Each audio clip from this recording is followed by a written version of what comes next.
Hi, என்னால் இன்னைக்கு சுத்தமும் கோவத்தை அடக்கவே முடியலப்பா அப்படின்னு சொல்கிறதுலாம் ஒரு சில எக்ஸ்ட்ரீம் கேஸ் தவிர மீதி எல்லா இடங்களையும் அது ஒரு பொய் தான். ஏன்னு சொல்கிறேன். ஒரு அம்மாவுக்கும் ஒரு பொண்ணுக்கும் செம்ம சண்டை. அவங்க அம்மா செம்ம கோவம் வந்து உச்ச ஸ்தானத்தில் கத்தின்னு இருக்காங்க, மிரட்டுறாங்க, திட்டுறாங்க, அடிக்க வராங்க. உடனே அவங்க அம்மா வேலை செய்கிற கம்பெனிலேருந்து கால் வருது. அதுவும் அவங்க மேனேஜர்.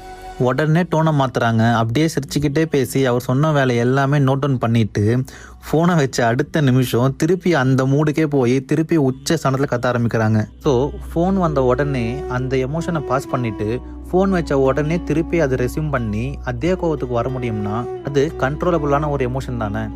ஸோ இந்த இடத்துல அந்த பொண்ணுக்கிட்ட அந்த அம்மா நல்லா கத்தி ஓவர் பவர் பண்ணி அந்த பொண்ணை தான் சொல்கிறத கேட்க வைக்கிறதுக்காக யூஸ் பண்ணப்பட்ட ஒரு டூல் தான் அந்த கோவம். அதை இன்னும் வேற ஒரு எமோஷனில் பொறுமையாக சொல்லியிருந்தா கூட அந்த பொண்ணு அதை கேட்டிருக்கலாம். அண்ட் இந்த கோவம் ஒன்றும் நல்ல டூல்லாம் கிடையாது. ஏன்னா ஃபிசிக்கலையும் சரி மென்டலையும் சரி கோவம் எந்த விதத்துலையுமே நல்லது கிடையாது. நிறைய கேசஸில் அது ஒரு நல்ல சொல்யூஷனை கொடுத்ததும் கிடையாது. So don't first out, stay com and stay in control.